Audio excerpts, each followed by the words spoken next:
ዶክተር አሁን ፕሮፌሰር ባነሱ ሐሳብ ላይም ተጨማሪ ሐሳብ ካለ መጨመር ትችላለህ ከዚሁ ጋር አያይዘ ግን በታነሳ በየማስቡ የፖለቲካ ባህላችን በሀገራችን ያለው ማለት ነው ፓርቲዎች መካከለ ያለው የርስ በርስ ግንኙነት ይዘው የሚነሱት አጀንዳ ብዙ ጊዜ በሀገር ደረጃ አጀንዳ የሚሆኑ ሐሳቦች አሉና ከአንዳንድ ፓርቲዎች የሚወጡ ነው በምርጫው ላይ ምን አይነት ተጽዕኖ ሊኖር ይችላል ምንድነው ቤዚካሊ ያው ማንኛውም ሀገር ዲሞክራቲክ ምርጫው ዲሞክራቲክ እንዲሆን ይፈልጋል አሳታፊ ሁሉ ብዙ ሰው ቮት እንዲያደርግ ይፈልጋል ፍትሃዊ ዲሞክራሲያዊ ሰላማዊ ይባላል የትኛውም ሀገር ምርጫ ላይና ዲሞክራቲክ ለማድረግ ነው በአብዛኛው ዲሞክራሲ ምንድነው ማጆሪቲ ሩል ነው አብዛኛው ሰው የሚፈልገው ነገር እንዲሆን ነው እኔ የኤክስ ፓርቲ የሆነ ፓርቲ ደጋፊ ከሆንኩኝ የኔ ፓርቲ ማሸነፍ አለበት ብዬ ከመነሻው ወስኜ ከመጣው ምርጫ ኮንደ ኳስ ጫዋታ ነው ነቲንግ ብዙ ቡድን ይሳተፋል መጨረሻ ላይ ፕሮፌሰር አሁን እንዳለው ሁለቱ ናቸው ሄደው ጫዋታ መጨረሻውን እንትን የሚሉትና እኔ አንዱ ቡድን ደጋፊ ሆኜ እሱ ቡድን ካላሸነፈ ያንዴ ትዝ ይለኛል እዚህ አዋሳ ውስጥ አንድ ሆቴል ውስጥ ማንቸስተርና አርሴናል ኳስ ጫዋታ አለና ያንዱ ቡድን ከሁለቱ ያንዱ ቡድን ትልቅ ድግስ ደግሷል እናሸንፋለን ብሎ እና እኔም ነበርኩ በላን ጠጣን ያው እናሸንፋለን በሚለው ቡድን ደጋፊ ሆኜ ማለት ነው ከዚያ ሄደ መጨረሻ ላይ ተሸነፍን ተኮራርፎ ግማሹ በቃ እንዴት እንደተለያየንም ትዝ አይለኝም ድግስ የደገሰው አዝኖ መጨረሻ ላይ ጥልሉ ተፈጥሮ ምናምን ነገርና ምንድነው ምርጫ እንደ ኳስ ጫዋታ ነው ያልኩበት ምክንያት ምንድነው ስንሸነፍ መሸነፋችን አውቀን ለሚቀጥለው እናሸንፋለን የሚል ሐሳብ ነው ቅድም የፖለቲካ ባህላችንም ካልከው ጋር ለማያያዝ ፈልጌ ነውና በዚህኛው ዙር ካላሸነፍን በሚቀጥለው ዙር እናሸንፋለን እኔም ደግፈው የግድ ማሸነፍ አለበት ብለን የምንነሳ ከሆነ እሱ ጋር ነው ችግር የሚኖረው እንግዲህ የፖለቲካ ባህላችን አሁን ሰው ፕሪቴንድ አድርጎ በቃ እንትን ነው የሚያሸንፈው ይሄኛው ፓርቲ ነው ብሎ የዛ ደጋፊ ያለ በዛ ደግሞ ተቃራኒ ሌላው ላይ ደግሞ ሁሉም ስትመለከት አይ ይሄማ ሊሆን አይገባም ያለበለዚያ ኮሮጆ ይገለብጣሉ ማለት ነው ብሎ የሚወስንም ሁሉ አለና እዚህ ላይ ቶለራንስ በጣም አስፈላጊ ነው መቻቻል አገርን ደግሞ ማሰብ ቤዚካሊ አገርን ማሰብ አሁን እነ ሶሪያ እነ ሊቢያ እነ ምናምን የሚነሱ የመን ምናምን ስንመለከት እንትን ሶማሊያ እኮ ከ1991 ጀምሮ አሁን እንግዲህ 30 አመት በላይ ሆኗል ስቴትለስ ካንትሪ ሆናና ምንም እርባን ያለው መንግስት ሳይኖር ለረጅም ጊዜ በመላው ዓለም ተበትነው ነው ያሉትና የመኖችን ስንመለከት አዲስ አበባ አዋሳም አሉ ልጆቻቸው ምን የሰሳሰሉ ልጆቻቸውን ይዘው ጫማ ሳደርግ የቆየ እግር አይመስልም እግሮቻቸውን ስትመለከት ግን ሲለምኑ ታያለህና እንደው ማሞረት አይሆንና እንደው ዘወረስት ከመጣ ይሄ የማይሆንበት ምንም ሪዝን የለም ቶለራንስ ከሌለ በማከላችንና የፖለቲካ ባህላችንም የገዳ ስርዓት አለ ልምድ የዳበረ ስርዓት የምርጫ ስርዓት የማስታረቅ ስርዓት ብዙ ነገሮች አሉና እነዚህ አሁን እንደው ይሄ ከሞደርናይዜሽን ግሎባላይዜሽን አርባናይዜሽን ይሄ ዘመናዊነት ዓለም አቀፋዊነት እነኚህ ይሄ ሶሻል ሚዲያው ምኑ መጥቶ ይሄ ኢንዲጂነስ የሆነ አገር በቀል የሆነ ነገሮቻችን እየተረሱ እየጠፉ ሄደው ነው እንጂ የዳበረ ልምድ አለን ከነግሪኮች አይነት እኛ ሀገርም ከገዳ ስርዓት የምንማረው ብዙ ነገር አለ ሌሎችም የማስታረቅ አሁን የገማው አባቶች ስርዓትንም ስንመለከት ከዛ ዓለም ብዙ ተምሯልና የገማው ወጣቶችም በእግረ መንገድ ሊመሰገኑ ይገባል የአባቶችን ቃል ሰምተውና ተው ሲባል ሃይ ሲባል የመተውን መከላከያንም የማክበር አገር ለአገር የቆመንም መከላከያ የማክበር መንግስት የሚለውንም ነገር መስማት እነኚህ ነገሮች ከሌሉ የምርጫ እንትናችን ቀድመን ወስነን የምንገባ ከሆነ ከአሜሪካ እኮ ብዙ ልንማር ይገባል ተፎካክረው አንገት ለአንገት እንደ ቴርጋትና ኃይሌ እንደምንለው ሆነው መጨረሻ ላይ አንዱ ሲያሸንፍ በቃ ሰረንደር እጅ ሰጥቶ ለዛኛው ታዘዙ ተገዙ አገራችንን ገንባ የሚል ነገር አውቶማቲካሊ ከምርጫ በኋላ ወደ አገር ግንባታ አሁን የምርጫው የጫዋታው እንትን አብቅቷል ለከ5 አመት በኋላ እንገናኝ ተብሎ ሁሉም ወደ የስራው ወደ የእንትኑ መሄድ አለበት እንጂ ዱላ እንትን ብሎ አዘጋጅቶ እስቲ እንሸነፍ ብሎ የሚነሳ አይነት ሜንታሊቲ በወጣቱ ውስጥ ካለ እሱ አስቸጋሪ ነው። አገርን ማሰብ ያስፈልጋል። ጀሪካን ተሸክመን እኮ ወዴት ነው የምንሄደው ብለህም ስታስብ ወዴት ነው አሁን የምንሄደው ብለህ ራሱ ስታስብ አርቢቱ ኬንያ ልንሄድ ነው፣ ደቡብ ሱዳን ልንሄድ ነው፣ የት ነው የምንሄደው? መሄጃም የሌለንን ሶማሌ ነው የምንሄደው ራሷን እንትን ያላለች ሀገር። ስለዚህ ቆም ብሎ አገርን ማሰብ አገር ቅብብሎሽ ውጤት ናት። ቅድማታት በእኛ ደረጃ በእኛ ምክንያቱም መሆን የለብንም። እዚህ አሁን የሩዋንዳን ኬስ ስትመለከት ምክንያቶቹን ግልጽ ናቸው።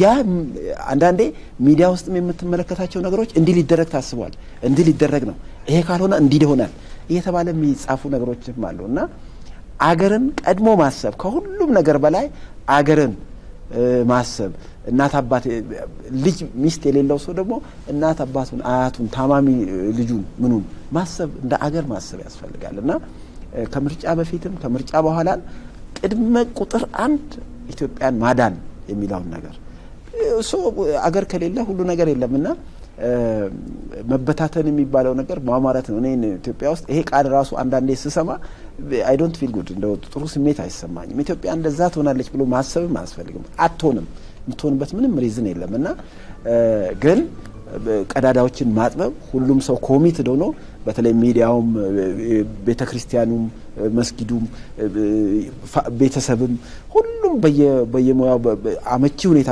ባጋጠመ ሁሉ ከምርጫ በኋላና ከምርጫ በፊት ሊከሰቱ የሚችሉ ነገሮች እንደው ሚዲያ ላይ እኮ የሚገርም ነገር ነው የሚጻፈው። በሚቀጥሉት 3 ወራት ውስጥ ኢትዮጵያ እንዴት ሆናለች፣ ከምርጫ በኋላ ባሉት ጊዜ ውስጥ ይሄ ይሆናል። ቅድም ፕሮፌሰር ያለው ነው ቁጭ ብሎ ዛሬ ምን ልጻፍ ብሎ የሚጽፉ በቃ እንዲሁ አንዳንዴ ሰይጣናዊ ሜንታሊቲ ያላቸው ሰዎችም አሉ። በቃ እንደው አንዳንዱን ጽፌ እስቲ ላንጫጫ ይሄን ዓለም ብሎ የሚነሱም አሉና እነኚህን ነገሮች ሁሉ በተለይ ወጣቱ ቆም ብሎ በህሊናው ሰከን ብሎ ይሄ ሀገር በኔ እንትን ተስፋም አለው። ይሄ ሀገር ተስፋውን ማጨለም የለብንምና ብራይት ነው፣ ጥሩ ነገር የሚታይ ይመስለኛል። እኛኮ ስንማር ፕሮፌሰር ያለው አንድ ዩኒቨርሲቲ አዲስ አበባና አለማያ ነውና በዛን ወቅት እኮ ብዙ ዩኒቨርሲቲ መግባት የማይችሉ ብዙ ተማሪዎች ወርቀው እኔ ዲላ ስንማር አንድ ልጅ ያለፈበት ሌላ ሃይስኩል ላይ ምንም ያላለፈበት ሃይስኩል ነበር ማስታውሰውና ካለ ሰው ውስጥ አዲስ አበባ ዩኒቨርሲቲ 500 ሰው ይወስዳል፣ አለማያ 800 ይወስዳል ምናምን። ከዛ እነ ጎንደር እና ሐዋሳ በአዲስ አበባ ዩኒቨርሲቲ ስር ናቸው ጥቂት ተማሪ ከዛም እና አሁን ከ50 በላይ ዩኒቨርሲቲ ኖሮ የመማር ኢንዱስትሪያል ፓርክ የተቋቋመ ብዙ ነገሮች እንደው ተስፋ የሚሰጡ ነገሮች ባሉበት ሀገር ላይ በምርጫ ምክንያት መበታተን አለብን ወይ? የሆነ ቡድን ካላሸነፈ የሆነ ፖለቲካ ፓርቲ ካላሸነፈ ይሄ ሀገር መፍረስ አለበት ወይ? ለሚቀጥለው ለምን አንሞክርም? በዚህኛው እንደ ኳስ ጨዋታ ነው ያልኩት እኮ አርሴናልም ማንቸስተር ወይ ማንቸስተር አርሴናልን ከተሸነፈ ቲሙ እኮ አይበተንም። እንደገና ጠንክሮ ለሚቀጥለው ጊዜ ለማሸነፍ ነው የሚታገለውና ፖለቲከኞችም እንደው በቃ ይሄ ካልሆነ የመጨረሻ ነው ብለው የሚናገሩ በተለይ አንዳንዴ የተማሩ ምትላቸው ሰዎች ደግሞ አንዳንዴ በጣም እኔ ክብር መስጣቸው በጣም ትልቅ ቦታ መስጣቸው ሰዎች በጣም ወርደው ያገኛለሁ። እንደው ፖለቲከኛ ነው ብለህ የምታስበውም ሰው አገርን ሳያስብ ሲቀርና የራሱን ፓርቲ ቁጥር 1 ኤክስትሪም ይዞ ሲናገር አንዳንዴ ተስፋ ትቆርጣለህና እናቶች ማልቀስ የለባቸውም፣ አባቶች ማልቀስ የለባቸውምና የፖለቲካ ባህል ይዳበረ አለን። ግን አሁን ይሄ ሚዲያው ግሎባላይዝድ የመሆኑ ነገር እኛ ሀገር እኮ አንድ ነገር ካልተሳካ መኪና ተቃጥሎ አያውቅም። ከ97 ምርጫ በኋላ እኮ ነው ብዙ ነገሮች የመጡት። መኪና ሲያቃጥሉ ወይስ ሰውን ሲገል በጣም ሾክ የሚያደርግ ነገር ነበር። እንዴት እኔ እስራኤልና ፍልስጤም እንትን ሁሌ ተወራሩ ተገዳሎ ሲገባ ሁሌ ቃሪዛ ይዘው ነው መፈክር እያሰሙ ማየውና ሳይ ይሄ አገር ግን እንዴት ነው እንደዚህ የሚሆኑት ብዬ ይሄን ነገር በጣም ኢትዮጵያ ማለት እውነት በእግዚአብሔር እንትን የተጠበቀች ሀገር ናት የሚል ሜንታሊቲ ነበር የነበረኝና አሁን አፍተር ጄኔሬሽንስ በተለይ ያው ቅድም እንዳልኩት በልዩነት ላይ ብዙ መሰራቱም ይሁን አይ ዶንት ኖ ይሄ ግሎባል ወርልድ መሆኑ የሌላው እንትን ጥሩ ነገር ላይ ብዙ መስራት እየቻለ በማይሆን ነገር ላይ ጊዜያችን ዌስት አድርገን ችግር ላይ ነው ያለነውና በምርጫ ማግስትና የፖለቲካ ባህላችን ጠንካራ ዳበረ ከገዳ ስርዓት መማር የምንችለው ብዙ ነገር አለ ከጋሞ አባቶች ልንማር የምንችለው ብዙ ነገር አለ ጉራጌ ውስጥም አለ መንገድ የሰሩ ምን ያሉ ትልቅ በየብሔረሰቡ የተለያዩ ባህሎች አሉ ትግራይ ውስጥም አለ እንደዚሁ የተለያዩ እንትኖች እና የዳበረ እንትን አለ ግን ወደ አባቶች ወደ አያቶች ወደ አገር በቀል ወጣቱ ስሜቱን ወደዛ ሲያረግ አሁን በትምህርት እኮ ብዙ እየተሰራ ነው አገር በቀል የሆኑ ነገሮችን ማካተት ነገር ላይ ብዙ እየተሰራ ነው ስለዚህ በዛ ጉዳይ ላይ ወጣቱ ሰከን ብሎ የሚመለከት ከሆነ ምንም የሚያስፈራ ነገር የለም ግን የዳበራለን አጠቃቀም አለ መቻላችን ነው ችግሩና ቀደም ያልኳቸው ነገሮችን በተለይ ፖለቲከኞቹ ከተረጋጉ ምን ካለው አንዴኮ እነ ፕሮፌሰር የነበሩበት አራት እንትን ይዞ የተቀመጠ ቡድን በጣም ለመገዳደል የሚፈልጉ ቢመስሉ ቁጭ ብለው ሲያወሩ ኢትዮጵያ በቃ በጣም ደስ ብሎት እነኚህ ሰዎች አብረው ቁጭ ብለው ተጨባብጠው ሲበሉ ሲጠጡ አይተን በጣም ደስታ ተሰምቶን ነበር ይሄ የት ሄደ አንድ አመት ይሆናል ፕሮፌሰር አመት አዲስ አበባ ላይ እናንተ ተሰብስባችሁ በሚዲያ በየቀኑ እንከታተል ነበር ኢትዮጵያ ወደፊት እንትኗ ምን ይመስላል የሚል አራት ዴስቲኒ ኢትዮጵያ የሚል ያንን ስንመለከት እና ያን ነገር ላይ የተነጋገሩ ፖለቲከኞች ዛሬ እኮ ምርጫ ሰዓቱ ጫዋታው ሜዳ እየገቡ ነው ያንን ለምን አፕላይ ያደርጉ ኢትዮጵያ ጥሩ ተስፋ አላት የሚል ነገር ነው የተመረጠው ቴዎሬቲካል እንትንና ይሄ ነገር ካለ ምርጫ ፊት ሆነ ወደ ኋላ የሚያሳስበን ነገር ያለ አይመስለኝም ነው ስለ ወጣቶች ስላነሳው ዶክተር የብዙ ጊዜ ኢትዮጵያ ውስጥ ያው ግጭት ሲፈጠር ተዋና የሚሆኑት ወጣቶች ናቸው ሌሎች ሰዎች ከኋላ ሆነው የሚያዟቸው ወጣቶች ይኖራሉና ስለ ወጣት በእኛ ሀገር ያለው እሳቤ ይሄ ብጥብጥ የሚያስነሳ ይሄ የሚያቃጥል መኪናም ቅድም ያነሳው ማለት ነውና እንደው በኢትዮጵያ ፖለቲካ ውስጥ ወጣቶች የነበራቸው ሚና ብናነሳ አንዳንድ ጊዜ እውቅና መስጠት ጥሩ ስለሆነ ማለት ነው ምርጫም ሰላማዊ ሆኖ እንዲጠናቀቅ የወጣቶች ሚና በጣም ከፍተኛ ነው ምክንያቱም የሀገራችን የ60% 50% በላይ የወጣት ቁጥር ነው የሚበዛውና ሚናቸውን ብናነሳ ፕሮፌሰር በዚህ ሐሳብ ላይም ጥናት እንዳደረጉ አቃለሁኝ የወጣቶች ሚና በኢትዮጵያ ፖለቲካ ውስጥ ምንድነው የሚለውን ማለት ነው እሱን ብናነሳ በምርጫ ውስጥም ያላቸውን ትልቅ አስተዋጽኦ እንደዚሁ ብናጎላ ኃላፊነታቸውንም በዚህ አጋጣሚ ብታሳዩ ስለምትደመጡ ማለት ነው ፕሮፌሰር የወጣቶች ሚና በፖለቲካ እንዳጠቃላይ በጣም ደካማ ነው በአለም ላይ በእኛም ሀገር ተሳትፏቸው እጅግ በጣም በሚያሳዝን ደረጃ ዝቅተኛ ነው ወደፊት መሰራት ያለበት መሻሻል ያለበት ጉዳይ ነው ፖለቲካውን ለቋንቋው ተጠቀምን እንጂ ፖለቲካው ደግሞ ከኢኮኖሚው ጋር የተገናኘ ነው ከማህበራዊ ህይወት ጋር የተገናኘ ነው በዚህም የተነሳ የወጣቶች የኢኮኖሚ ተሳትፎም እንደዚሁ በጣም ዝቅተኛ ነው በሌላው ዓለምም ይሄው ነው በኢትዮጵያም የምናየው ይሄንን ነው የሆነ ያው ቅድም በገለጽከው ጥናት ላይ ባተኮርኩበት ጊዜ በእጅ የገቡ መረጃዎች ነበሩ ለምሳሌ ያህል እንግዲህ እኛ ሀገር ወጣት የሚባለው በኢትዮጵያ መንግስት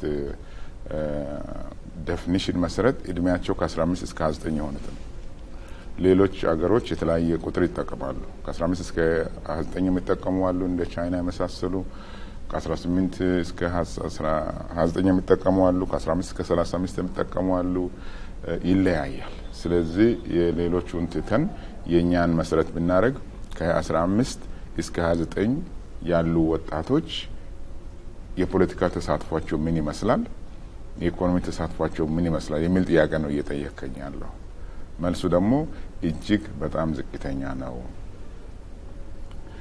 እድሜያቸው በዚህ ከ15 እስከ 29 ባለው ውስጥ ሆኖ የፓርላማ አባል አሉ ወይ ብለን ብንል ካሉ በጣም በጣት የሚቆጠሩ ቢሆኑ ነው ምናልባት 29 28 የሆኑ 1 2 3 ይገኙ እንደሆነ እንጂ የሉም በአለም ላይ ያለው ዴታ የሚያሳየው እድሜያቸው ከ20 እስከ 30 ሆነው ፓርላማ የገቡ ወጣቶች ቁጥር ፐርሰንቴጅ 1.6 ብቻ ነው ከ20 እስከ 30 ውስጥ ሆነው ፓርላማ የገቡ 1.6 ብቻ ናቸው ከ30 እስከ 40 ውስጥ ሆነው ፓርላማ የሆኑ በአለም ላይ 11.8 ብቻ ናቸው በጣም ትንሽ ነው አይደለም በ20 ቤት ውስጥ በእኛ ዴፊኒሽን ውስጥ 29 ላይ የሚሆነው ይቆይቅርና እስከ 40 ገፋ አድርገን እንመልከት ሲባል አንዳንድ ጊዜ አንዳንድ ሀገሮች የወጣትን እድሜ እስከ 35 ስለሚወስዱ ወደዛም ገፋ አድርገን እንኳን እኒ ብንል የተሳትፏቸው በጣም ዝቅተኛ ነው። በዓለም ላይ የፓርላሜንታሪያን አማካይ እድሜ የፓርላማ አባል አማካይ እድሜ 53 ነው። ይሄ የሚያሳየው ፓርላማ ውስጥ የሚገቡ ወደ ስልጣን የሚመጡ ሰዎች እድሜያቸው ትንሽ ገፋ ያሉ ሰዎች ናቸው ማለት ነው። በወጣትነት እድሜ ላይ ያሉት አይሳተፉም።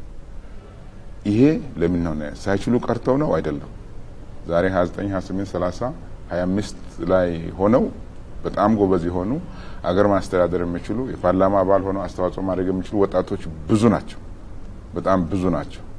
በ28 እና በ29 አመታቸው ፒኤችዲ የሚጨርሱ በ25 አመታቸው ማስተርስ የያዙ ወጣቶች አሉ። እነዚህ ወጣቶች በፖለቲካ ውስጥ ገብተው ሊሳተፉ በስፋት ይችላል። ይሄ ክፍተት ሌላም ሀገር ያለው እኛም ሀገር አለ። በአብዛኛው ወጣቱን በዚህ እድሜ ውስጥ ያለውን ለፓርቲ ስንጠቀማቸው፣ ለፖለቲካ ጉዳይ ስንጠቀማቸው፣ ለቅስቀሳ ለግጭት ስንጠቀማቸው ነው የሚስተዋለው እንጂ ለውድድር ስናቀርባቸው ቮት ስናደርግላቸው አይደለም የሚስተዋለው። ስለዚህ የኔ ምክር እንዲያውም በዚህ ምርጫ በአሁኑ ምርጫ ወጣቶች ይህን እድል ተጠቅመው እስካሁን ያልተመዘገቡ ካሉ የምዝገባ ጊዜ ተሸራረፈች ካለች በዚህ ጊዜ ውስጥ ቶሎ ተመዝግበው የሚፈልጉትን የሚያምኑትን ሰው መምረጥ፣ በተለይ በወጣትነት እድሜ ሆነው ለውድድር የቀረቡ ካሉ ወጣቶችም ወጣት ያልሆኑ ሰዎችም አሳታፊ ለመሆን አስፈላጊ ስለሆነ በዚች ሀገር ለወጣቶች ድምጽ እንዲሰጡ መክራለሁ። ይሄ በጣም የጎደለን ነገር ያነሰን ነገር ስለሆነ ማለት ነው። ቅድም እንዳልኩት ፖለቲካው ከኢኮኖሚ ጋር ይገናኛል። የወጣቶች የኢኮኖሚ አቅም በጣም ደካማ ነው እዚህ ሀገር። አብዛኛው ወጣት ብዙ ወጣት ስራ የሌለው ነው። ስራ ያለውም ደሞዙ በጣም ዝቅተኛ ነው። ስራ ሳያገኙ ቀርተው የልጅ ተጧሪ ሆነው በእናት በአባት እጅ የሚኖሩ ይበዛሉ። 20 ውስጥ ገፍተው ልጅ ሚስት አግብተው ልጅ ወልደው በራሳቸው ኢንዲፔንደንትሊ መኖር ሲገባቸው በእናት በአባት ስር የልጅ ተጧሪ ሆነው የሚቀመጡ ወጣቶች የሚበዙበት ነው። የሀብት ዲስትሪቢዩሽንን ብትመለከት ምናልባት በዚህ ላይ ዴታ የለኝም እንጂ ዝቅተኛ ይሆናል ተብሎ ነው የሚታመነው። ወጣቶች እጅ ያለ ሀብት ንግዱ ላይ የተሰማሩት አሁን ከቅርብ ጊዜ ወደዚህ የተወሰነ እንቅስቃሴ ታያለ።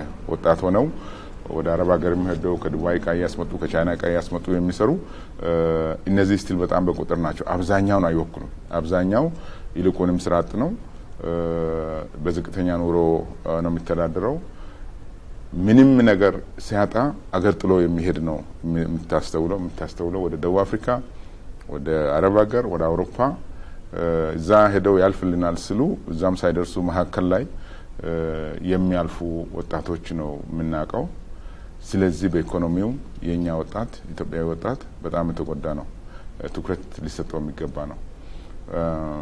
አገር ውስጥም ያለው አገር ለቆም ያልወጣው ቅድም እንዳልኩት ፖለቲከኞች ፓርቲዎች ለኢኩይ ዓላማ ሲያውሏቸው ድንጋይ እንዲወርውሩ ሲሰበስቧቸው ሲቀሰቅሷቸው ለጥይት ሲማ ራት እንዲሆኑ ሲዳርጓቸው ነው የሚስተዋለው።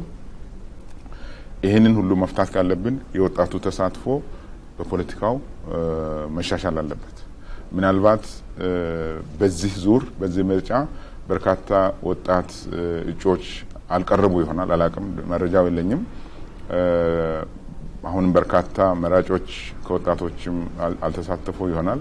ግን የተሳተፉት እንዲህ አይነቱን ሀሳብ ግምት ውስጥ በማስገባት ለውጥም የሚመጣው አንዱ መንገድ ይሄው ስለሆነ የፖለቲካ ተሳትፎ ስለሆነ እንዲሳተፉ መክራለሁኝ። ይሄን ግን ሰላማዊ በሆነ መንገድ ሰላማዊ ያልሆነው መንገድ ባለንበት ያቆየን እንደሆነ እንጂ ወደ ኋላ ይስበን እንደሆነ እንጂ አንድ ሜትር ወደፊት አያስከደንም። ሰላማዊ በሆነ መንገድ የሚደረገው ትግል ነው። ስለዚህ በዚህ በምርጫ ወጣቶች ቢሳተፉ በወጣት እድሜ ሆነው ቅድም እንዳልኩት እጩ ሆነው ለቀረቡም ካሉ ድምጽ ቢሰጡ ይጠቅማል፣ ይረዳል ብዬ አስባለሁ። ተስፋለ እሺ የወጣቶች ሚና ወጣቶች ፖለቲካው ረገድ መከላከያም ያው ፖለቲካ እንትን ስለሆነ በዛ ኤሪያ ላይ ሪኮግኒሽን ሊሰጥ ይገባል። ይሄን ነገር እየጠበቀ ያለው መከላከያ እድሜው በዛ ሬንጅ ውስጥ ያለ ነው ብዬ ነው አብዛኛው ገምተውና በመከላከያ ላይ አገርን በመጠበቅ የሀገራችን የውስጥ ሰላም በማስጠበቅ በፖሊስ በመከላከያ ላይ እየተሳተፉ ያሉ በጣም በርካታ ወጣቶች አሉ። እሱን ሪኮግኒሽን ልንሰጥ ይገባል። ሶሻሊ ግን ስንመለከት ቅድም ፓርላማ ላይ ሚኒስትሮች ምክር ቤት ላይ የተለያዩ ፖለቲካ ሹመት ላይ ወጣቶች እንትን በቁጥር ሁሉ ፕሮፌሰር ገልጾታል። ሶሻሊ ግን በተለያዩ አሁን በጤናው ዘርፍ ኮቪድ-19ን በዚህ ሀገር በተከሰተበት ወቅት የወጣቱ ሚና ቀላል አልነበረም። በየሰፈሩ ብዙ ነገሮችን በሽታው ብዙ ተስፋፍቶ ችግር እንዳይፈጥር እጅ እስከ ማስታጠብ ድረስ በየሰፈሩ ሲያደርጉ የነበሩ አካባቢ ከማጽዳት ሌሎች ተዳከሙ ሰዎች አቅመ ደካማ ታማሚዎች ቤት በየሃውስ ቱ ሃውስ እየሄዱ ብዙ ነገር ሲያደርጉ ነበር ሶሻሊና አሁን ደግሞ በሃይማኖታዊ እንትን ላይ አሁን የሙስሊሙ ጾም ላይ መንገድ በማጽዳት በማስተካከል ብዙ ነገሮችን ተሳትፈዋል። በአካባቢ ልማት ላይ ሄደን ተከላ ላይ የተለያዩ ሙያ ላይ በተለይ ሶሻሊ የወጣቱ ሮል ቀላል አይደለም። ስለዚህ ያ ሪኮግኒሽን ሊሰጠው ይገባል። ፕሮፌሰር ቅድም ጥቆም ያደረገው ነገር አለ። በኢኮኖሚ ላይ መነቃቃት ይታያል በወጣቱ ላይ። አሁን እንኳን በማቃቸው አካባቢዎች ላይ በቡና ቆዳና ሌጦ ሰሊጥ እነዚህ ላይ እስከ ኤክስፖርት ድረስ የደረሱ በጣም ብዙ ወጣቶች አሉ። እኛ ሳውዝ ሪጅንን በምንመለከትበት ጊዜ በወጣት ኤክስፖርተሮች አሉና እዛ ደረጃ ላይ ደረሱ አሉ። መነቃቃት አለ። አት ዘ ሴም ታይም እንዳለውም የወጣት የተወሰኑ ቢሆኑም የወጣት ተጧሪ ሆነው በአባቱ ቤት ውስጥ የሚኖር ብዙ አለ በከተማ ውስጥ እና የዛ አይነት ነገር አለ። ግን በፖለቲካው ሮል ላይ ኦፖርቹኒቲውም አልተሰጠው ኦፖርቹኒቲውም አልነበረውም። ምክንያቱም የነበረው የፖለቲካ ሲስተም የሚፈልጋቸውን የራሱን ሰዎች የንጉሳዊ ስርዓቱንም ስንመለከት የደርግ ርዕዮተ ዓለሙን የሚደግፉን የተወሰኑ አካላትን ብቻ ኤጅ ወጣት ይሁን አይሁን ኮንሲደር ያደርጋል ነበርም። የንጉሱን ስርዓት ስንመለከት የደርግንም ስርዓት ስንመለከት አሁንም ደግሞ የኢህአዴግ ስርዓትንም ስንመለከት አሁን ከለውጡ በፊት የነበረውን ስርዓት ስንመለከት አይዲዮሎጂውን የሚደግፍ ይሁን እንጂ ወጣት ይሁን አይሁን ኢቭን አካዳሚክ ኢንስቲትዩሽኖች ላይ በሚኒስተር ማዕረግ ላይ ራሱ ፖለቲካውን ይደግፍልኝ እንጂ በሚዲያ ላይ ሁሉ ተነግሯል። የኔን ፖለቲካ ይደግፍ እንጂ ለምን ይፈልጋ አይሆንም እስከመባል ድረስ ተደርሷል። በሌላው ደግሞ ሳይድ ስትመለከት ባለፈው ፕሮፌሰር ሲያቀርብ ጠቅላይ ሚኒስትር መለስም ምሳሌ አድርጓል። በወጣትነት 35 ዓመት ሰምቲንግ በዛ ኤጅ ጎልተው ወጥተው ለውጥ ያመጡ ያሉ ሰዎች ወጣት መሪዎችን በየቦታው እንዳሉ ሁሉ ግን ቀደምት የነበረው ስርዓት እድልም አልነበረውም ለወጣቱ አይበረታታም። ፈርታይል ግራውንድም አልተፈጠረለትም እና ርዕዮተ ዓለም ላይ የገዢውን ስርዓት የሚደግፍ ወይም ፖለቲካ አይዲዮሎጂን የሚደግፍ ብቻ ነው ፖለቲካ ላይ ተሳትፎ እንዲኖር ይደረግ የነበረው። አሁን እንግዲህ ከለውጡ ወዲህ ደግሞ አሁን በቀረው ጊዜ ውስጥ ብዙ ወጣቶች ኦፖርቹኒቲ እድል አላቸው መጠቀም ይችላሉ። እንደገና ደግሞ በየቦታው ላይ ወጣቶች የሚል ነገር አሁን ጥሩ እንትን እየሆነ ነው። ስለዚህ አሁን የተሻለ እድል ወጣቱ ያለው ይመስላል ከተጠቀመበት። አለመጠቀም ጉዳይ ሊሆን ይችላል እንጂ ጥሩ ጊዜ ላይ ያለን ይመስላል። ያ ነው ፍትህ ደረጃ ግን ምናልባት ስላልጠየቅ አላነሳሁም እንጂ በነጥናት ላይ ያቀረብኳቸው የመፍትሄ ሀሳቦች አሉ። የወጣቱ ጉዳይ እንዴት መታየት አለበት በሚለው አንዱ በሌላ ዘርፍ ተሞክሮ ውጤት ያመጡ አፕሮቾች አሉ። ለምሳሌ በሴቶች ጉዳይ በኤችአይቪ ኤድስ ይሄ ሜይንስትሪሚንግ አካታችነት የሚለው አስተሳሰብ ስራ ላይ ውሎ የሴቶችን መብትና ጥቅም ከማስከበር አንጻር በዓለም ላይም በኢትዮጵያም ውጤት ያስገኘ ነው። ሜይንስትሪሚንግ ውመን ተብሎ በኋላም ጀንደር ሜይንስትሪሚንግ እየተባለ በጣም ከፍተኛ ውጤት ሴቶችን ወደ ማዕከል በማምጣት ደረጃ የስራ እድል፣ የትምህርት እድል በፖለቲካውም በኢኮኖሚውም መብታቸውን ከማስጠበቅ አንጻር ፍላጎታቸውን ከመጠበቅ አንጻር ውጤት የተገኘበት ነው። የኔም አንዱ ምክር ወጣቶችንም እንደዚሁ ሜይንስትሪም ብናረግ አካታች እንዲሆን እያንዳንዱ መስሪያ ቤት በእቅድ ይዞ አሁን ተጀምሯል ከቅርብ ጊዜ ወደዚህ ግን በተጨባጭ እና በሚቆጠር በውጤት ደረጃ በሚቆጠር ደረጃ እየተሰራበት እንደ ጀንደርና እንደ ኤችአይቪ ስላልሆነ ማለት ነው ሜይንስትሪም ተደርጎ እያንዳንዱ መስሪያ ቤት በእቅድ ይዞ በዚህ አመት ወጣቶችን በተመለከተ ይሄን እንሰራለሁ ይሄን አበቃለሁ የሚለው ነገር ኖሮት ባጀት መድቦ ክንውንም ሲመጣ ደግሞ እንደ አቅጄ ነበር ይሄን ሰርቻለሁኝ እንዲህ አይነት ወጣቶችን ለዚህ አድርሻለሁ የሚለው ነገር ቢጀመር ሜይንስትሪም ማድረግ ከተቻለ ውጤት ይመጣል ብዬ አስባለሁ። ሌላው ሁለት አይነት አፕሮች አለ በአለም ላይ ተሞክሮ ያለ ወጣቶችን ብቻም ሳይሆን ሌሎች ችግሮችንም ለመፍታት ሲታሰብ አፕሮች የሚቀርቡ አፕሮቾች ዴፊሲት አፕሮች እና ፈረንጆቹ ስትሬንግዝ አፕሮች ይሉታል። አንድን ችግር ለመፍታት ድክመትን ወይም ደግሞ ችግሩን ለመፍታት አቅዶ መሄድና በተገላብጦሹ ደግሞ አቅም መገንባትን አቅዶ የመሄድ እንደማለት ነው። ከዚህ እስካሁን ያለው በኢትዮጵያ ታሪክ ወጣቶችን ትሪት የምናደርግበት ወጣቶቹ ችግር አለባቸው እነዚህን ችግሮቻቸውን ከፈታን ድንጋይ ወርውሩም የሚል አይነት የእሳት ማጥፋት አይነት መፍትሄ ነው ያለው። በዚህ መተነሳ ማይክሮ ፋይናንስ ይቋቋማል ገንዘብ በስሞል ኤንድ ኢንተርፕራይዝ ምናምኑ ይሰጣቸዋል በብድር መልኩ ተሰባስበው 7-12 ነው ይጀምራሉ ሳይሳካ ይቀራል ይበተናሉ ወይ ተካፍሎ ይበሉታል ምናምን የተወሰኑት ናቸው ከዛ ውስጥ ባለዳም ይሆናሉ ችግሩ ሲገባሉ የተወሰኑት ናቸው ከዛ ውስጥ የተሳካላቸው ብዙዎቹ አልተሳካላቸው። ይሄ የሆነበት ምክንያት ምንድነው ወጣቱ ችግር አለው ያንን ችግር በዚህ ውሃችን እሳት እናጥፋ አይነት አፕሮች ስለሆነ ነው። እንደዚህ መሆኑ ቀርቶ ወጣቱን እንደ ሀብት ተጠቅሞ ማልማት የሚል አቀራረብ ቢሆን የሚል ምክር ነው አሁን እየሰጠን ያለ ነው።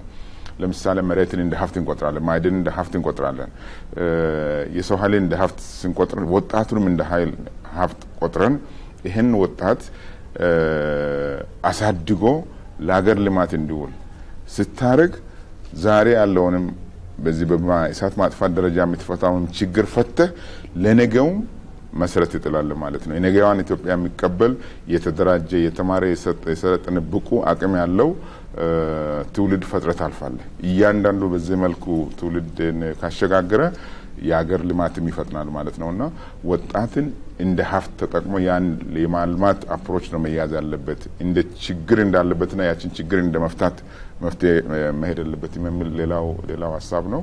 ሌላው እንግዲህ እዚህ የሥራ አጥነትን ብዙ አይምሮ እንትን ሲሆን አይድል ሲሆን ስራ ሲፈታ ነው ብዙ ነገር የሚፈራረቅበት ተንኮልም የሚያስበው ለሌሎችም ቅስቀሳዎች ተጋላጭ የሚሆነው።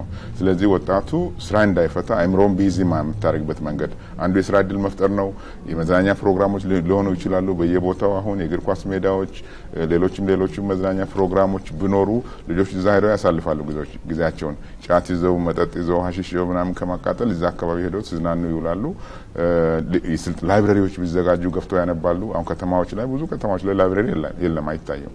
ስለዚህ በስፋት ላይብረሪ በዘመቻም ቢከፈት በየአካባቢው ብዙ ወጣቶች እዛ ገፍተው እውቀት ሲሰምቱ ይቆያሉ ጫት ቤትና ሺሻ ቤት ከሚያሳልፉት ጊዜ ማለት ነውና ወጣቱን ቢዚ የሚያደርግ የስራ እድል ከመፍጠር ጀምሮ አይምሮውን ጊዜውን ቢዚ አድርጎ የሚያሳልፍበት መፍጠር ሌላው ነው። ቅድም እንዳልነው በፖለቲካው ደግሞ ማሳተፍ ቅስቀሳ ላይ እንዲውል ብቻ ሳይሆን አመጽ ላይ እንዲሳተፍ ብቻ ሳይሆን ድምጽ እንዲሰጠው እስከ መስራት የሚሄድ ያስፈልጋል። እንግዲህ ይሄንን ዝም ብለን የመንግስት ስራ ብቻ አንድ ወገን የሚሰራው መንግስት ብቻ የሚሰራው አይደለም። ይሄን ከቤተሰብ ጀምሮ መስራት ያለበት ነው።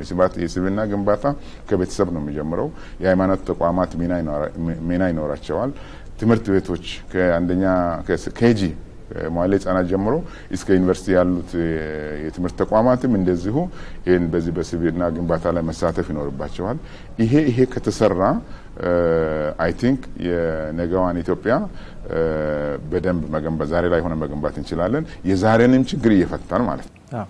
በጣም ጥሩ ሀሳቦችን ያነሳችሁት ያው ከምርጫ ጋር ተያይዞ ነው እያወራን ያለ ነው። በእርግጥ የምታነሱት ሀሳብ ደግሞ ሁሌም ትክክል የሚሆን ነው። ሁሌም ተግባራዊ ቢደረግ ስጋትም አይሆንም። ወጣትነት እንዳላችሁትም እንደ ሀብት የሚቆጠር ለሀገር ግንባታም እንደ ትልቅ ጉልበት የሚያገለግል ነው ወጣትነት አቅም በራሱና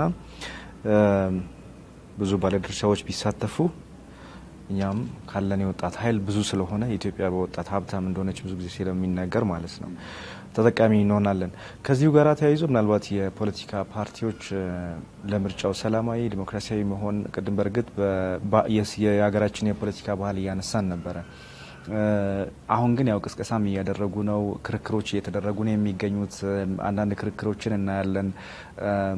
ከፍ ያሉ ሀሳቦችን የሚያመጡም አሉ፣ በጣም የወረዱ ሀሳቦችንም የሚያመጡ አሉ። አንዳንዱ ደግሞ መተቸት ላይ ሌላውን መውቀስ ላይ ትኩረት ያደረገ እንዳለ እኔ አስተውላለሁ በራሴ ማለት ነው። አሁን የነሱ ሚና በደንብ ማየት ስለሚያስፈልግ ማለት ነው ለምርጫው ስኬታማነት እስከ ፍጻሜው ድረስ ማለት ነው ሚናቸውን በደንብ ተረተው መስራትም ስላለባቸው የሚከታተሉን ከሆነ ያላቸው ሚና ምን ያህል ነው፣ አሁን የሚሄዱበት መንገድ በምርጫው ላይ ምን አይነት ተጽዕኖ ሊያሳድር የሚችለው ምን ማድረግ አለባቸው የሚለውን ሀሳብ እስቲ እናውራበት ዶክተር። እኔ ቅድም አንቺ ፋየር ፋይቲንግ አፕሮች የፋየር ብሪጌድ አፕሮች ይሄ የእሳት አደጋ እሳትን የማጥፋት አይነትኛ ሌላ ሀገር ላይ ሰራም ይሄ ባይዘው ፋየር ፋይቲንግ አፕሮች ምክንያቱም እኛ ሌላ ሀገር ኔሴንስ ከአውሮፓ ውስጥ እሳት ያጠፋል ብርጌዱ ቅድመ ጥንቃቄ ሜካኒዝሞች አሉት። እዚህ ቤት ውስጥ ጭስ ትንሽ ጭስ የሚጨስ ከሆነ ፋየር ሴንስ የሚያደርግ ሴንሰር አለ። ብርጌድ መጥቶ እኔ ቅጣት የተቀጣሁበትን አስታውሳለሁ። ፕሮፌሰር እንግሊዝ ሀገር ውስጥ ብራድፎርድ ዩኒቨርሲቲ ፕሮጀክት ፕላኒንግ ኤንድ ማኔጅመንት ማር ነበር እና ቤቴ ውስጥ ዳቦ ኦቨን ላይ አስቀምጬ ረስቼ ወደ ክላስ ሄጄ ከዚያ በኋላ ጭሱ ወጥቶ ሴንስ አድርጎ ብርጌድ መጥቶ የራሳቸው ቁልፍ አላቸው የሁሉም እንትን ከፍተው ገብተው ቅጣት ተቀጥቻለሁ 1200 ፓውንድ ከተማሪ ስቲፔንድ ላይ ያሲቅ እና ምንድነው ለማለት የፈለኩት ምንድነው ይሄ አውሮፓና አሜሪካ ላይ አይሰራም ስል እዛ ሀገር እሳት ቤት አቃጥልም ማለት አይደለም፣ ግን ፕሪኮሽን ሜዠርም አለው። አሁን እኛ ሀገር ውስጥ ወይም ያላደጉ ሀገሮች ውስጥ በአብዛኛው ይሄ ፋየር ፋይቲንግ ፋየር ብሪጌድ አፕሮች የምንለው ነገሩ ካበቃ በኋላ ከተቃጠለ በኋላ ሰው ከተገደለ በኋላ መከላከያ ቢመጣ ትርጉም የለውም፣ ፖሊስ ቢመጣ ትርጉም የለውም። ስለዚህ እኔ መንግስት ጋር አይ ዶንት ኖ ምናልባት እንግዲህ የሰው ኃይል እጥረት ሌሎች ቅድም የምንለው ሌላ ኢንተረስት ግሩፕስ ከሌሉ በስተቀር መንግስት የራሱ ደህንነት እንትን አለው እና በየቦታው ላይ ምን እየተሰራ እንዳለ መከታተል መቻል አለበት። ይሄ የምርጫ ወቅት ነው፣ በተለይ ጥንቃቄ ሊደረግ የሚገባ ጉዳይ ነው። ጸጉረ ልውጥ ሁሉ ካያችሁ ሪፖርት አድርጉ እየተባለ ነው እና መንግስት የራሱ ደህንነት እንትኖች አሁን ነው በስፋት መንቀሳቀስ ያለባቸው። ምርጫ ጣቢያዎች መጠበቅ አለባቸው፣ አገር መጠበቅ አለበት።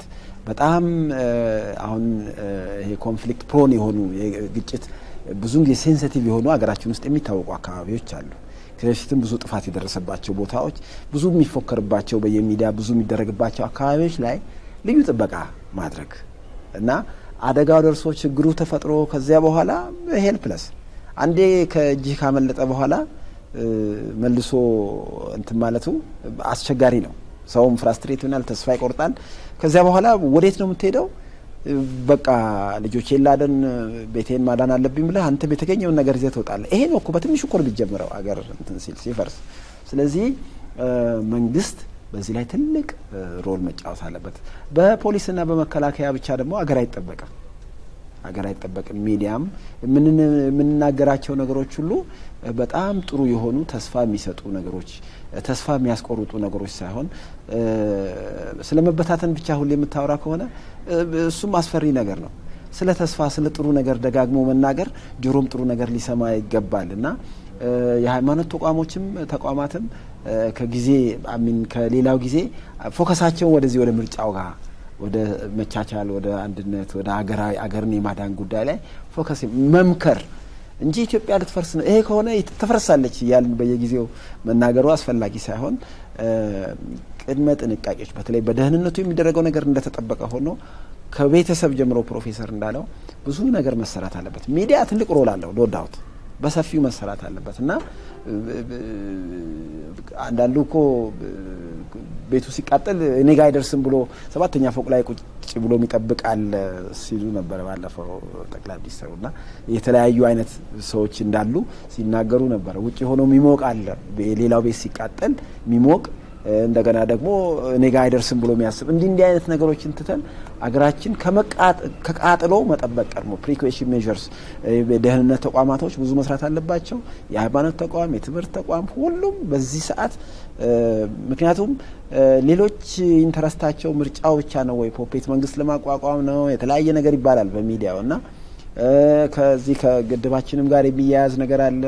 ምክንያቱም ይሄ ትልቁ አገራችን ተስፋ አድርገን እየሰራን ያለነው ግድባችንም እንዳይሰራና በቃ የዛ ጉዳይን ፎርኤቨር እንድንተወው ለማድረግ የሚሰሩም የተለያዩ የሌሎች ዌስተርን ደግሞ ለራሳቸውን ኢንተረስት ለማስጠበቅ ከሚድል ኢስት ጋር በተያያዘም ብዙ ነገር የሚሰሩ ነገሮች ስላሉ ማን ምንድነው የሚለው ለማን ጥቅም ነው የሚለውን ነገር ወጣቱ ትውልድ በተለይ ወጣቱ በተለይ በደንብ ተገንዝቦ የመንግስት ሮል ግን እዚህ ላይ በጣም ትልቅ ነው። ቅድም እንዳልኩት ደጋግሜ እንዳልኩት ቀድሞ ማነፍነፍ አለበት።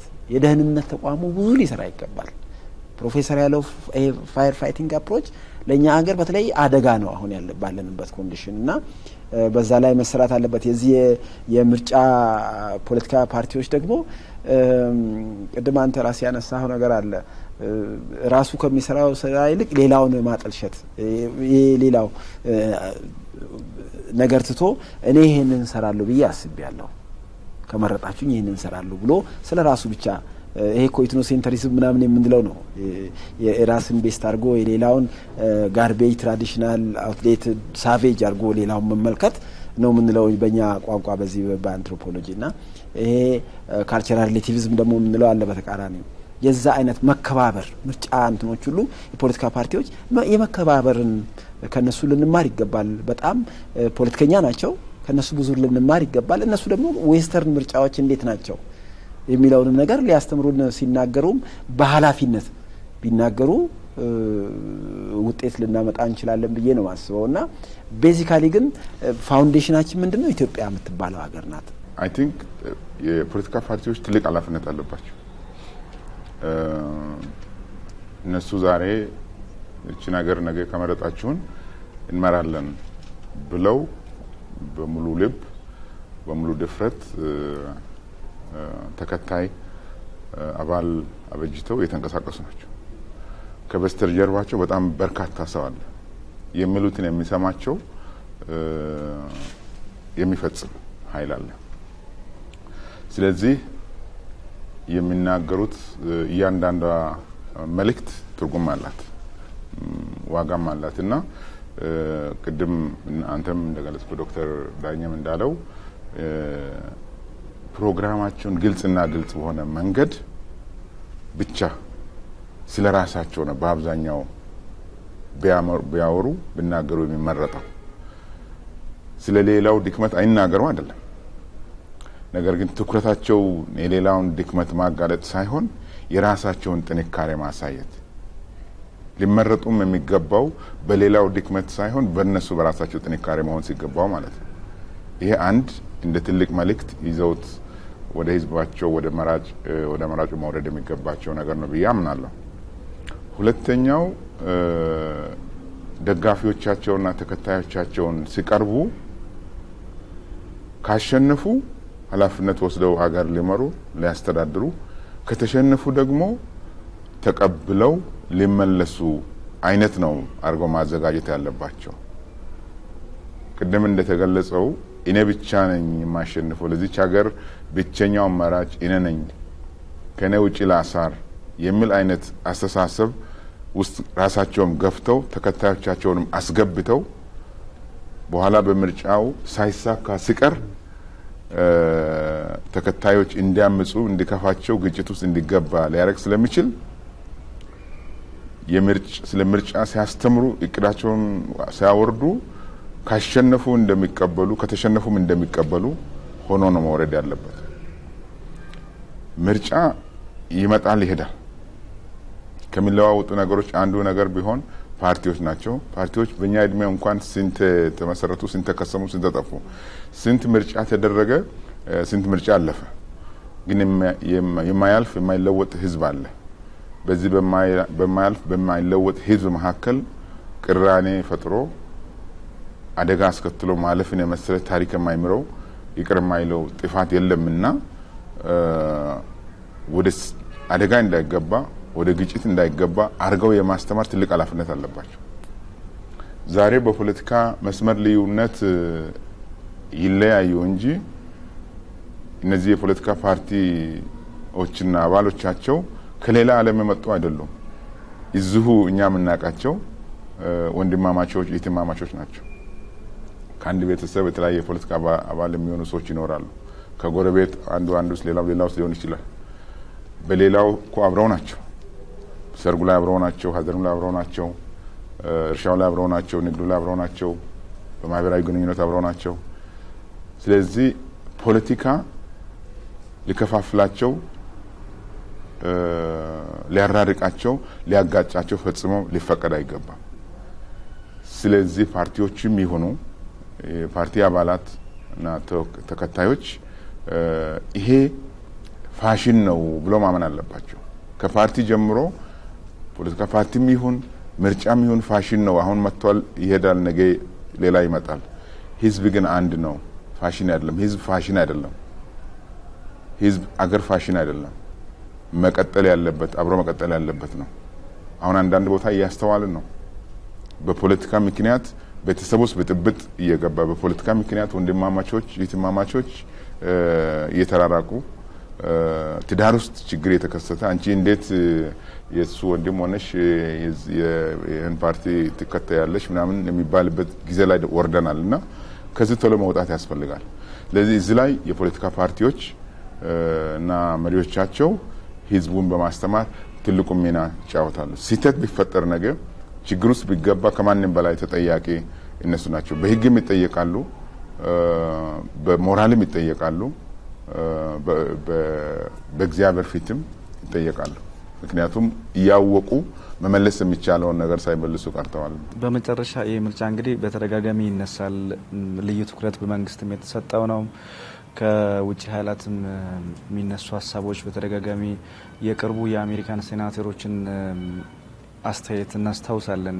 ኢትዮጵያ በዚህ ጊዜ ምርጫ ማካሄድ የለባትም የሚል አስተያየት መስጠታቸው፣ የአውሮፓ ህብረትም ታዛቢዎችንም አልክም ካለ በኋላ ደግሞ ቅርብ ጊዜ የውጭ ጉዳይ ሚኒስትር ቃል አቀባይ እንደገለጹት አሁን ደግሞ ለመላክ እንደተስማሙ አይተናል። የአቋም መዋዠቅ ይስተዋላል እና ብዙዎቹ ሀገራት የግብጽንም ሴራ ምናውቀው ነው ኢትዮጵያ ሰላማዊ ምርጫ እንዳታካሄድ ትፈልጋለች።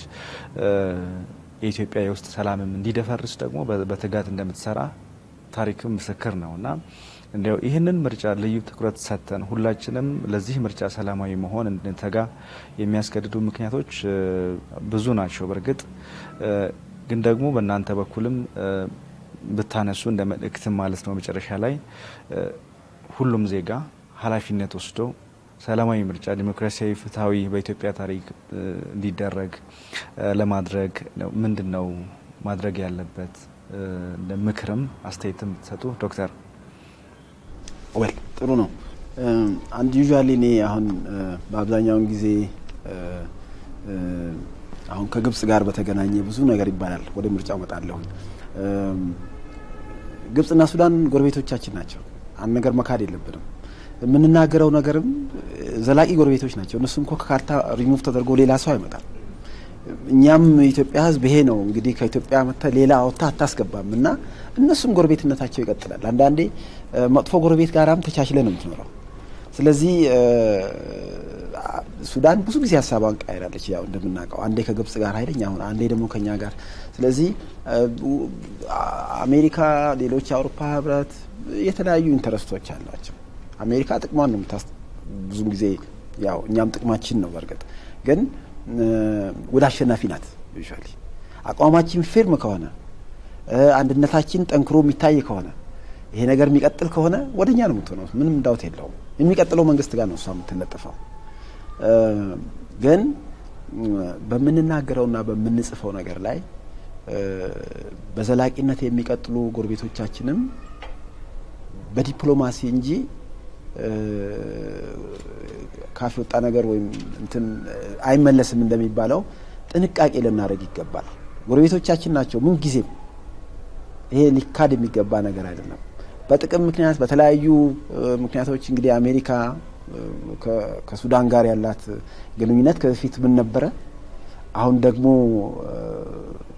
ከእስራኤል ጋር በነበረው ሁኔታ ከአረብ ሊግ ጋር በነበረው ሁኔታ ሱዳንን ከአሸባሪነት መዝገብ ውስጥ እንዴት ነው ያወጣቻት ለሱዳን አሜሪካ አሁን ምን ባረግልሽ ከግብጽ ጋር ያለውና ከአረብ ፖለቲክስ ጋር ባለው ሁኔታ ነው አሁን ከአባይ ጋር ተያይዞ የአሜሪካን ወዲያ ወዲ የሚል የመዋዠቅ ሐሳብ እየመጣ ያለውና ያ ሁሉ እንደተጠበቀ ሆኖ ዘላቂ ጥቅም እንጂ ዘላቂ ወዳጅ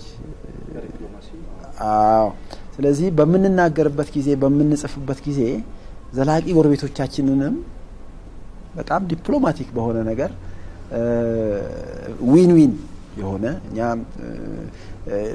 የበሰሉ ፖለቲከኞችም ሲናገሩ የውጭ ጉዳይ ሚኒስተር ኮሙኒኬሽን ሰዎችም ሲናገሩ እኛ ምንከተለው ግድባችን ለአፍሪካ ሀገር ለሁሉም ጠቃሚ እንዲሆን ዊን ዊን የሆነ አፕሮች ነው እየተባለ በጣም ዲፕሎማቲክ የሆነ ቋንቋ ነው የሚጠቀሙትና ሌሎቻችንም ስንናገር ስንጽፍ ባንዲራውን ዘቅዝቀን የአገሪቷን መሪ የሆነ ነገር አድርገን ምናምን መሆን የለበትምና ወዳጅነታቸው ጎረቤትነታቸው ደግሞ ነገ ይሄ ሁለተኛ ዙር ግድቡን ከሞላን እኮ ጫዋታ ጌም ኦቨር ይሆናል ቢንጎ ነው የምንለው ከዛ በኋላ ጎድ አለቀ ከዛ በኋላ ወደዛ ጫዋታው የሚያቆም ይመስለኛል ምክንያቱም ቢፈርስ የሆነ ነገር ለነሱም ትሪት ነው የሚሆነው ስለዚህ አንደኛም ኮሙሊት አይሞላም ምናምን ሲባል ነበር አለቀ ሞላም ብለን አበቃን ከዛ ሁለተኛ ለሞላ ነው ያለነው ስለዚህ እሱ ነገር እስከሞላ ድረስ በጣም ዲፕሎማቲክ ሆነን ከተሞላ በኋላ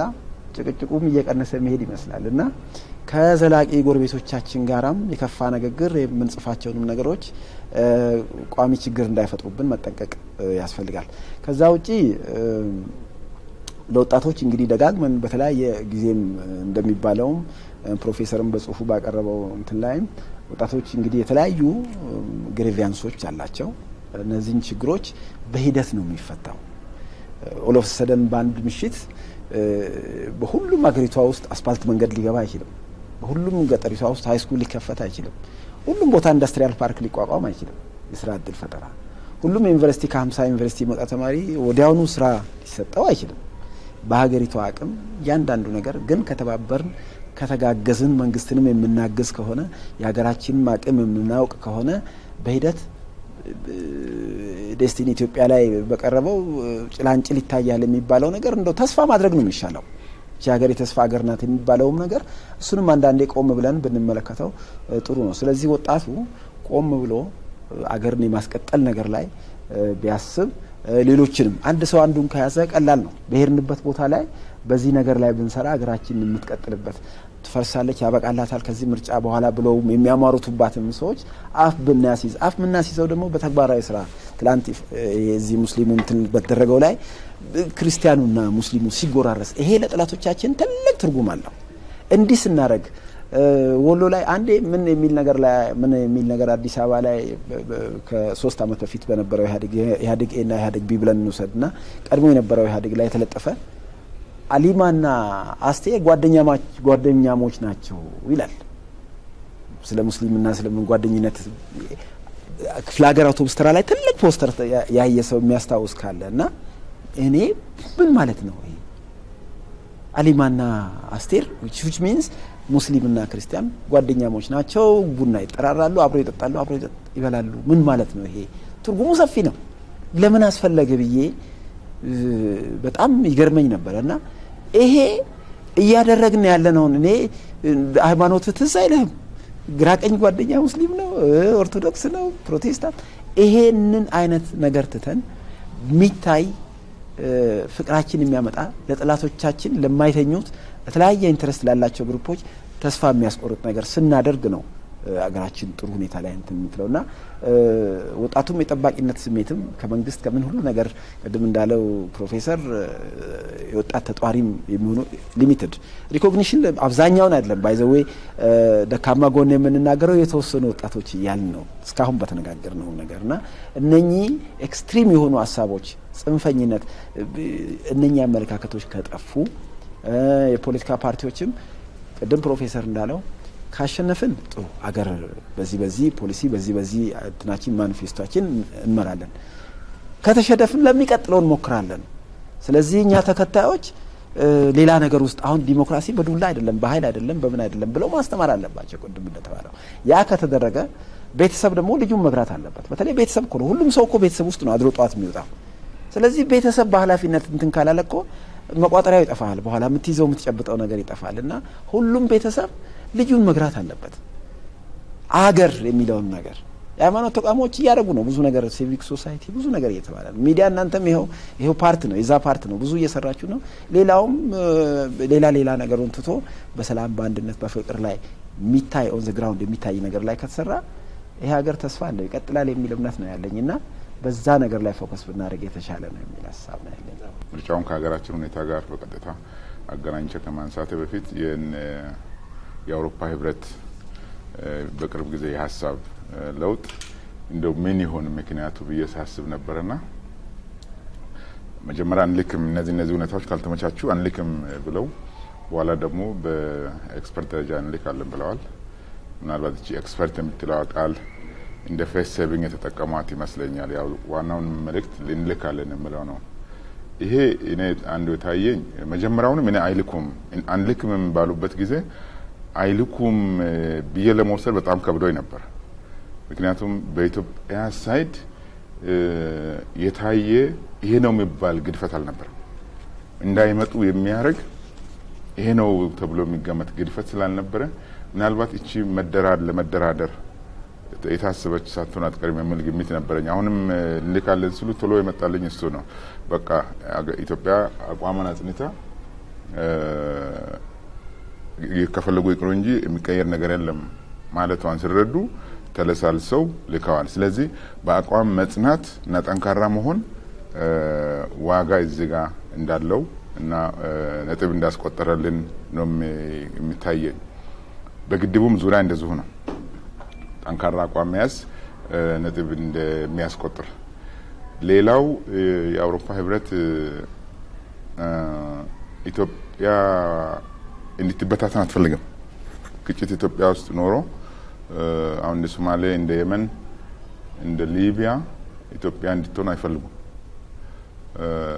ለነሱም እዳው ለነሱም ነው የሚሆነው እዚህ ችግር ካለ በጥብጥ ካለ ከዚህ ተፈናቅሎ የሚሄደው ቶሎ የሚሄደው የሚቀለውም የሚቀርበውም አውሮፓ ነው ወደዛ ነው የሚሄደው እና የግብጾች የሊቢያዎችንም አልቻሉም የመኖችንም አልቻሉም ሌላ ተጨማሪ ስደተኛ እንዲመጣባቸውም ስለማይፈልጉ የኢትዮጵያን ሰላም ከራሳቸው ፍላጎት አንፃርም ቢሆን ይፈልጋሉ ብዬ ነው የሚገምተው ሶስተኛ ኢትዮጵያ ትልቅ ሀገር ናት ትልቅ አገርም ናት ለአውሮፓ ስትራቴጂክ ቦታ ላይ ነው ያለችው እና ኢትዮጵያን ማጣት አይፈልጉም ይሄም ሌላ ምክንያት ይመስለኛል ነው ሳስብ ያኔ እንቀራለን ሲሉ አይቀሩም እኔ ውስጥ የነበረው ድፍረት ከዚህ የሚመነጭ ነው የነበረው በመጨረሻ አውሮፓ ህብረት አገር አይደለም ብሎክ ነው አገራት 27 አገራት አንድ ላይ ሆነው የመሰረቱት ብሎክ ነው ብሎኩ እንደ ሀገር ለማሰብ ይቸግራል አንዳንድ ጊዜ በጋራ ውሳኔ ከወሰኑ በኋላ አንዳንድ ሀገሮች በጎን ደግሞ ያንን ውሳኔ የሚያፈርስ አይነት አዝማሚያ ያሳያሉ ብዙ ጊዜ ጀርመኖች ፈረንሳዮች ትላልቆቹ እነሱ ናቸው አሁን በጋራ ከወሰኑ በኋላ ጀርመን ወጣ ብላ ከኢትዮጵያ ጋር መልካም ግንኙነት እንዲኖራት ኢትዮጵያ ያለው እንቅስቃሴ መደገፍ ጀመረች ማለት ያ የብሎኩ ውሳኔ ቀስ ያለ ይለሳለሳል ማለት ነው የዚህ አይነት ስሜትም አነብበታለሁ ወደ ምርጫውና ወደ ኢትዮጵያ እንደ አጠቃላይ ስመጣ ምርጫው ያሁኑ ምርጫ ለኔ ለየት ያለ ምርጫ ይመስለኛል እንደ የተራ የፖለቲካ ፓርቲዎች ስልጣን ርክክብ አርጋላዩ የፖለቲካ ፓርቲዎች ሽግሽግ አርጋላዩ አሁን ያለንበት ሁኔታ ከውጭም ከውስጥም ኢትዮጵያ በርካታ ችግሮች ያጋጥማሉ እንዲህ አይነት ነገር የመጀመሪያው አይደለም አልፎ በ10 ዓመታት ውስጥ ኢትዮጵያ ይገጥማታል ጣሊያን ኢትዮጵያን በወረረች ጊዜም እንደዚህ የገጠመን ነገር ነበር። ወዳጆች የምንላቸው የሚክዱን ጊዜ ማለት ነው። ኢትዮጵያን ብቸኛ የሚያርጉበት ጊዜ በታሪኳ ተከስቶ ያቃል። ይሄም ከነዛ ውስጥ አንዱና አስቸጋሪው በጣም አስቸጋሪው ነው። ስለዚህ ይሄንን ምርጫ እንደ ተራ ምርጫ የፖለቲካ ፓርቲዎች ምርጫ ብቻ ሳይሆን የሀገር ሁሉና ምርጫ አገርን የማዳን ምርጫ ተደርጎ ሊወሰድ ይገባል። ቅድም ዶክተር ዳኘም ነካርጎታል። እኔም ለማንሳት ሞክሬያለሁ። በዚህ አግባብ ካልወሰድ ነው ከሀገር ከሰፈር ወጣ ብለን ከግል ፍላጎት ከቡድን ፍላጎት ከአካባቢ ፍላጎት ወጣ ብለን እንደ ሀገር ጉዳይ ካላሰብነውና ካልሰራን ለኢትዮጵያ ችግር መፍትሄ ሳንሆን የችግሩ አካል ነው የምንሆነው። ስለዚህ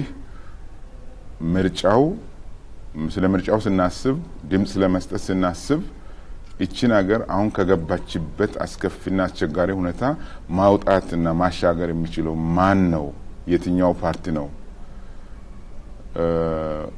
በአስተሳሰቡ በሚቀርበው አስተሳሰብ የሐሳብ ልዕልና ብቻም ሳይሆን በአደረጃጀት በልምድ በግንኙነት የቱ ነው የሚሻለው የቱ ነው የሚያሻግረን የምንልበት ጊዜ ከምን ጊዜም የበለጠ ዛሬ ነው ብዬ አስባለሁ። ሌላው አገሪቱ የጀመረቻቸው ትላልቅ ፕሮጀክቶች አሉ፣ ግዙፍ ፕሮጀክቶች አሉ። ከግዙፉ ሁሉ ግዙፉ ደግሞ የህዳሴው ግድብ ነው። ከዛ በተጨማሪ ሌሎችም ግዙፍ ፕሮጀክቶች አሉ። እንደ ቅድም ዶክተር ዳኘ ሜንሽን የሚያደርጋቸው እንደ ኢንዱስትሪያል ፓርኮች፣ የስኳር ፕሮጀክቶች፣ ሌሎችም ትላልቅ የሚባሉ ፕሮጀክቶች አሉ። እነዚህን መርቶ ለውጤት ማብቃት የሚችል አቅም ያለው ፓርቲ አደረጃጀት በሰው ኃይልም በእውቀትም እንዳልኩት በአደረጃጀትም የቱ ነው የሚለውንም ማየት የሚያስፈልግ ይመስለኛል። ይሄንን ሁሉ አድርገን ግን ስንገባ ሁሉም ነገር አልጋ ባልጋ ይሆናል፣ ችግር አይኖርም፣ ግጭት አይከሰትም ማለት አይደለም። ቅድም ፓርቲዎች ምን ማድረግ አለባቸው በሚለው ዙሪያ ያነሳነው ነገር አለ። እነሱም ያቅማቸውን ያክል የሞከሩ ሳለ መንግስትም እንደ መንግስት የሚሰራውን እየሰራ ህዝብም እንደ ህዝብ ደግሞ ኃላፊነቱን ለመወጣት ዝግጁ በሆነበት አግባብ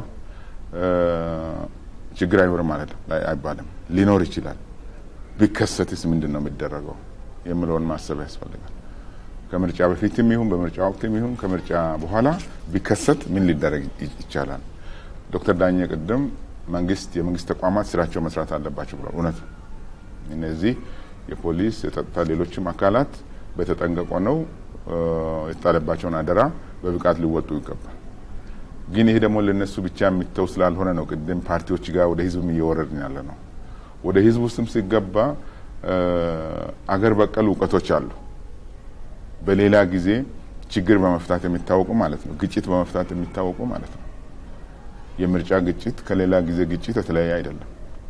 የሐሳብ ልዩነት ሲኖር በጥቅም ሰዎች በጥቅም ምክንያት ሲጋጩ ነው የሚከሰተው እና ሌላ ጊዜ በአካባቢያቸው ግጭት ሲከሰት ቅድመ ማስጠንቀቂያ ስርዓት ሲስተም ያላቸዋል። ቀደም ብለው አነፍንፈው አውቀው ፖሊስ አይደለም ማለት ባህላዊ የሆነ አገር በቀል እውቀት ቀደም ብለው አውቀው ግጭቶች ከመከሰታቸው በፊት ያስታርቃሉ፣ ይገናኙና ይሄ ነገር አዋጣም አስከድም ይታሰብበት እንጂ ምን ማለት ነው ብለው ያስቆማሉ ግጭት እንዳይከሰት። አቅም በላይ ሆነው ከተከሰተም የተጋጩ ሰዎችን ያቀራርባሉ። በተመሳሳይ ሁኔታ ከምርጫ ጋር በተገናኘ ግጭት ሊከሰት ይችላል፣ አዝማሚያ ሊታይ ይችላል። ያንን ድሮ የሚሰሩበትን የግጭት አፈታት ስርዓት ተከትለው እነዚህ የሀገር ሽማግሌዎችም ይሁኑ ሌሎች ባህላዊ ግጭት አፈታት ላይ የሚሳተፉ ሰዎች በቅድመ ማስጠንቀቂያ አግባብ መረጃ ሲደርሳቸው ይሄ በፓርቲዎች መካከል ሊሆን ይችላል፣ ፓርቲ ውስጥ በሚሳተፉ ግለሰቦች መካከል ሊሆን ይችላል፣ በእጩዎች መካከል ሊሆን ይችላል። እንዲህ አይነት ነገር ሲሰማና ሲሰሙ ቶሎ ብለው ደርሰው ሌላ ጊዜ እንደሚያደርጉት እውቀታቸውን፣ ጥበባቸውን፣ ኃይላቸውን፣ ተጽዕኖአቸውን፣ ተሰሚነታቸውን በመጠቀም ሊያስቆሙ ይገባል። ተከስቶም ከተገኘ ልክ ሌላ ጊዜ እንደሚያስታርቁት ሌላ ጊዜ እኮ ከምርጫ የባሰ ችግር ነው የሚፈቱት። ደም የተቃቡ ሰዎችን እኮ የሚያስታርቁት የአባት ገዳይ የወንድም ገዳይን እኮ ነው የሚያስታርቁት። ምርጫማ ያን አክልም የከፋ ጉዳት ላይ ደርስ ይችላልና ይሄን እውቀት ተጠቅመው ሊያስታርቁ ይገባል፣ ሊያግባቡ ይገባል የሚል እምነት አለኝ። አመሰግናለሁ ፕሮፌሰር። በጣም ፍሬያማ የሆኑ ሀሳቦችን ነው ከምርጫ 2013 ከሳምንታት በኋላ ሚካኤለው ላይ ማለት ነው ያነሳችሁት። ጥሩ ጊዜ ነበረን።